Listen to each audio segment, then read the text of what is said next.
All right, so we're going to continue in Chapter 12. In the last section, we talked about diagnostic testing and general treatment for cardiac disorders, including drug therapy. And now we're going to start talking about specific disorders. In this section, specifically coronary artery disease or ischemic heart disease or acute coronary syndrome. All these are names for similar things. So I said in the last section how all this information could potentially show up on the board exam. So a lot of the practice questions that I have on the practice quiz and everything this quarter are the type of questions that you might see on a board exam. So a lot of times they talk about how a particular cardiac pathology is going to affect physical therapy treatment. So we can, if you have questions about those type of questions, post them to the discussion board. Those are good things to talk about. So coronary artery disease, sometimes called coronary heart disease, it includes angina pectoris, which means chest pain, or temporary cardiac ischemia. And so usually the chest pain is caused by that temporary cardiac ischemia. It also includes myocardial infarction or heart attack. So they call it myocardial infarction because it's a blocked artery, blocked coronary artery, that leads to tissue death of the myocardium, and that's the heart attack. So the infarction results in damage to part of the heart muscle because of obstruction in a coronary artery. So the basic problem is those heart muscle cells do not have sufficient oxygen in order to do what they need to do. So coronary artery disease is a common cause of disability and death. It may ultimately lead to heart failure, serious dysrhythmias, or sudden death. It's the leading cause of death of men and women in the United States. And so it's something that you see a lot of. On the other hand, the treatments are a lot better now, and they're a lot more proactive about treatment. And so people are living longer. So you will be sometimes running across people in therapy who have very low cardiac function, but they're still plugging along, which is, good in a way and difficult in a way. So because there are better treatments, the current CDC statistics show a decrease in the number of people being diagnosed with heart disease. And hopefully that can be attributed to prevention awareness programs. Like we talked about in the last section, the right diet, exercise, not smoking. There are things we can control and things we can't control, but hey, let's control the things we can control, right? So we're going to start with coronary heart disease or coronary artery disease, talking about arteriosclerosis and atherosclerosis. So sclerosis in any part of the body means hardening. So arteriosclerosis is hardening of the arteries. Sometimes you'll hear it called that. So arteriosclerosis is a general term for all types of arterial changes. There are degenerative changes in small arteries and arterioles. So as the arteries start to sclerose or harden, you get loss of elasticity, and the lumen of the artery gradually narrows and may become obstructed, causing an increased blood pressure because you have a smaller pipe, there's more pressure. Just like water, it works the same way. Atherosclerosis is the presence of atheromas in large arteries. So atheromas are plaques, and plaques consist of lipids, calcium, and possibly blood clots. A lot of times atherosclerosis is related to diet, exercise, and stress. So if you eat a bad diet and you don't exercise and you're under a lot of stress, you are certainly more prone to atherosclerosis. So this is a picture of somebody's two arteries, two different people, I'm guessing. This is from the book. A normal one versus an atherosclerotic aorta. And so our aorta is our largest artery. And the top one, it's pretty smooth. Those little holes and pits we see, those are veins going out from that, or arterioles going out from that aorta. The bottom one, yikes. That is really bumpy, really, there's lots of places for cholesterol and plaques and clots to build up. So the atherosclerotic aorta is not a happy place. So lipids in our body, lipids are the products from the breakdown of dietary fats, they're transported in combination with proteins. So we have low-density lipoproteins, so the combination of the protein and lipid is a lipoprotein. The low-density lipoprotein transports cholesterol from the liver to the cells, and it's a major factor contributing to atheroma formation. High-density lipoproteins, or HDLs, transport cholesterol away from the peripheral cells to the liver. It's considered the good lipoprotein.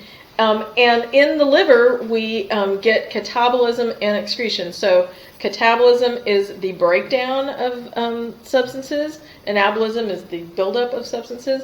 And catabolism and anabolism together is metabolism. So LDLs take cholesterol from the liver to the cells, and they contribute to atheroma formation. HDLs take it from the cells to the liver, where it can get broken down and excreted. So that's what we want. More HDLs than LDLs. So when they get your total cholesterol numbers, it's the combination of HDL and LDL. And there's a certain percentage of each one that they consider to be most healthy. So sometimes it's hard to remember, oh, gee, which one's the bad one, which one's the good one. So this little picture, the HDL is the little angel and the LDL is the little devil. I've heard some people say LDL is the lousy lipoprotein and the HDL is the happy lipoprotein. So whatever little mnemonic you use to remember which is the good one and which is the bad one, remember you want more HDLs, and exercise helps with that, and you want fewer LDLs. And reducing the fat and overall fat in your diet helps with that. So the risk factors for atherosclerosis, like I was saying earlier, there are some of them that are modifiable and you want to modify them. There are some that are non-modifiable and you can't do anything about them. You can't do anything about your age. It is what it is. Your gender, it is what it is. Genetic or familial factors. Sorry if you didn't pick the right mom and dad or grandparents. You've got what you've got for genes. However, you can modify your obesity. You can lose weight. You can modify your sedentary lifestyle. You can remove butt from couch as much as possible. You can stop smoking. You can control diabetes. So uncontrolled diabetes is very, very hard on your arteries. You can control your hypertension. So sometimes hypertension is just plain old genetic. It's what you're stuck with, but you can take medications to control it. So controlling hypertension is a modifiable risk factor. Combining oral contraceptives and smoking is a bad idea. It definitely contributes to atherosclerosis. So that's another thing that can be controlled. So there's some things that we're stuck with. There's some things that we can change.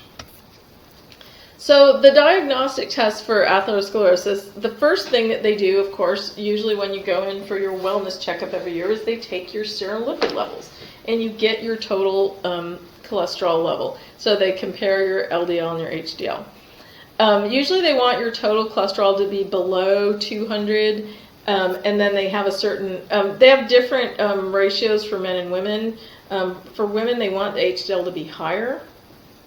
So the treatment for atherosclerosis is lose weight, exercise more, lower your serum cholesterol and LDL levels either by dietary modification or sometimes they use the anti-lipidemic drugs, which is lower on the list. Reducing your sodium intake, controlling hypertension, stop smoking. That keeps coming up. I'm sure none of you smoke, I hope, but I will continue to harp on it. The anti-lipidemic drugs, and sometimes surgical interventions such as a coronary artery bypass graft, which we'll talk about in a few minutes. The diagnostic test, they take your serum lipid levels, they draw your blood, they compare the HDL and the LDL ratios. Exercise stress testing, they screen for arterial obstruction with exercise stress testing. Nuclear medicine studies, they determine the degree of tissue perfusion, so how much oxygen is in your heart tissues. So atherosclerosis can do bad things in a lot of your body. So when you get the narrowing of those large arteries in your heart, it can cause angina pectoris, which is ischemic heart disease. A total occlusion of an artery can cause myocardial infarction, which is a heart attack. In working in a hospital setting, usually you'll hear people call it an MI. That's the standard terminology. In the brain, you can get partial occlusion of carotid or cerebral arteries, and that causes a TIA, or transient ischemic attack. We will talk about that more later in neuro next quarter.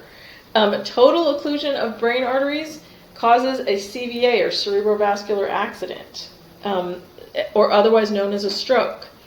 Peripheral arteries, occlusion of the aorta can cause aneurysms to rupture, and that can kill you. A ruptured aorta is a serious thing. It can be a life-ending thing. The peripheral arteries in your legs, if the iliac arteries are blocked, it's known as peripheral vascular disease. It can lead to gangrene and amputation of your limbs. So none of the consequences of atherosclerosis are anything you want to mess around with. So this is a series of slides that shows the progression of atherosclerosis. So the big picture, the print is pretty small on these, but the big picture's on page 236 in the book.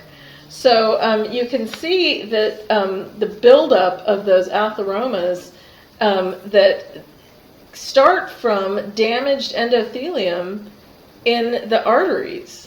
And so that damaged endothelium, it calls macrophages and monocytes to the area.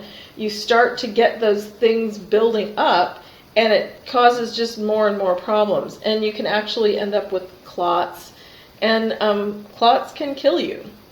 So that's just all there is to it on that. This is a bad scenario. It's a common scenario, though. So the coronary artery bypass graft, otherwise known as the cabbage, they take part of a vein from your leg. We know that our veins have valves to keep the blood flowing in one direction, and they rotate it so the valve is going the other way, and they graft it to your blocked coronary artery. So a lot of times they call, in the hospital setting, you'll hear coronary artery bypass grafts called cabbage, and they'll say cabbage times 1, cabbage times 2, cabbage times 3, cabbage times 4. And that just means how many arteries were replaced with veins. So if you have one, they used to call it a quadruple bypass. That's a cabbage times 4. So it's how many arteries had to be bypassed. And so blocked coronary arteries are a problem because you can end up with cardiac ischemia, you can have angina pectoris, or you could have an MI. And so that they want to, if you have blocked coronary arteries, they want to take care of that as soon as possible. So you'll get the angiogram to find that out, and then they will do surgery to bypass those blocked coronary arteries.